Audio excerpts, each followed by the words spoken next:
Hello student, business study के class में आपका स्वागत है।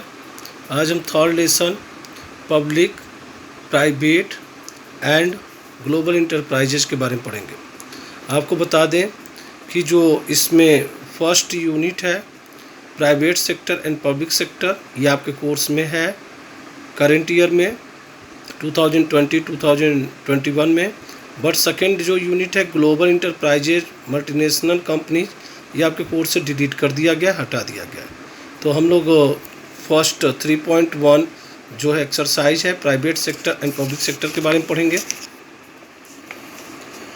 इसमें दिया हुआ है कि both the private and public sector are the necessary for the successful running of an economy.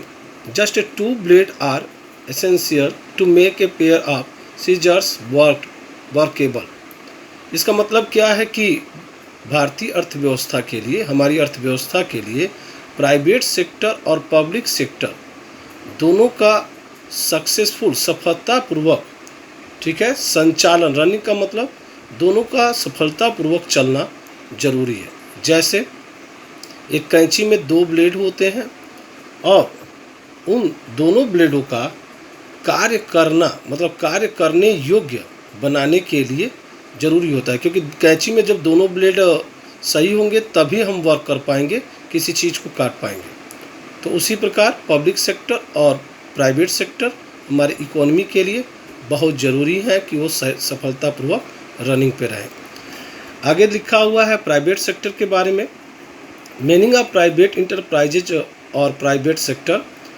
Enterprises in the private sector are in the form of private ownership. मतलब कि जो हमारे निजी क्षेत्र के बिजनेस हैं, जो उपक्रम हैं, उसकी स्थापना जो है वो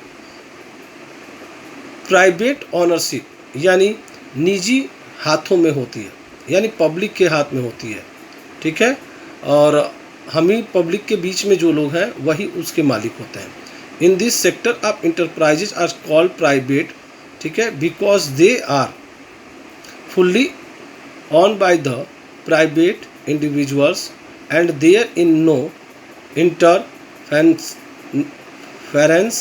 from any state government or central government from the point of view of ownership। मतलब इस क्षेत्र में जो उपक्रम होते हैं, जो बिजनेस होते हैं, उसे निजी क्यों कहते हैं?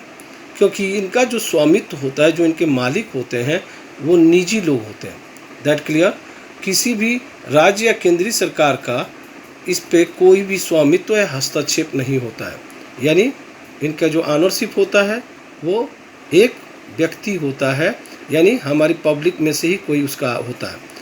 ज़्यादातर जो मार्केट में हैं कंपनियां, वो सब आपकी प्राइवेट हैं। देखिए नीचे दिया है the main enterprises of the various well no business families of the private sector, ठीक है, given below. Anil Ambani, Anil Dhirubhai Ambani group, इनके क्या है, ये प्राइवेट कंपनी है। Reliance capital, Reliance communication, Reliance infrastructure, Reliance health, Reliance entertainment, Reliance power. Aditya Birla group, ये भी प्राइवेट कंपनी है। अल्ट्राटेक सीमेंट, देख रहे हैं ये, इनकी आदित्य बिरला ग्रुप के नीचे लिखा हुआ है, इनकी कंपनियाँ चलती हैं, ये प्राइवेट कंपनी। रिलायंस ग्रुप, ठीक है, ये रिलायंस ग्रुप का है। Reliance Industries infrastructure, Reliance retail.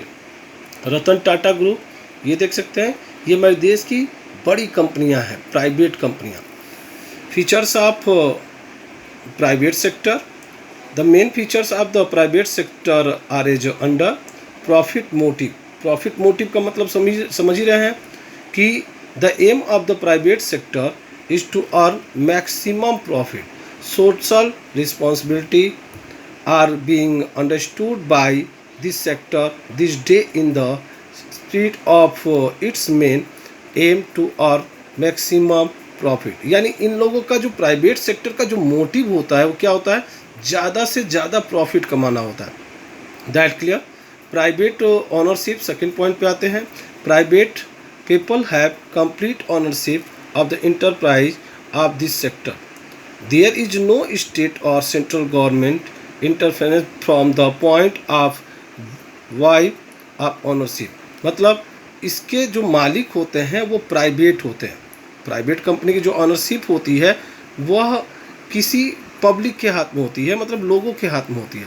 उसका कोई ना कोई एक प्राइवेट आदमी होता है, ऑनर होता है। इसमें स्टेट गवर्नमेंट और सेंट्रल गवर्नमेंट का कोई भी हस्तक्षेप नहीं होता है बेटा, ठीक है। वो गवर्नमेंट इसमें हस्तक्षेप नहीं कर सकती है। नेक्स्ट पॉइंट क्या है, प्राइवेट मैनेजमेंट, यानी इसके जो मैनेजमेंट होते हैं, इसकी जो देख रेख होती है, they are the manage by their owner, यानी इस प्राइवेट कंपनी को क्या करते हैं, वो प्राइवेट ओनरशिप वही लोग मैनेज करते हैं। That clear. In case of companies the board of, ठीक है, directors nominated by share holder take care of the business, यानी उस कंपनी के जो डायरेक्टर होते हैं, जो नॉमिनीज होते हैं और जो शेयर होल्डर होते हैं, वही कंपनी